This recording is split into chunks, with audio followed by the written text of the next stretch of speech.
మనుషుల్లో భయపడే మనస్తత్వం విచిత్రంగా ఉంటుంది.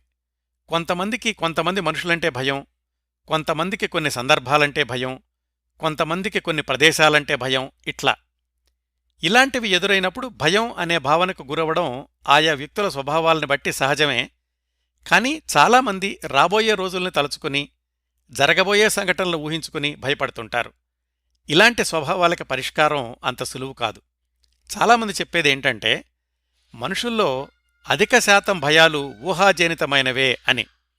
బయటకెళ్తే యాక్సిడెంట్ అవుతుందేమో, కాలేజీకి వెళ్లిన అమ్మాయి ఇంటికి క్షేమంగా వస్తుందో రాదో, రేపు ఏమవుతుందో, వృద్ధాప్యంలో పిల్లలు చూస్తారో లేదో, ఒకటి కాదు, ఇలా జరగని వాటిని జరుగుతాయేమో అని ఊహించుకుని భయపడుతూ బ్రతకడం వర్తమానంలోని ప్రశాంతతను హరించివేస్తుంది.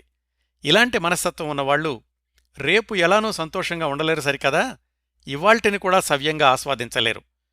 విషయాలను సరిగా విశ్లేషించకపోవడం, సంఘటనలను సరిగా అంచనా వెయ్యలేకపోవడం, అనవసరమైన అభద్రతాభావం,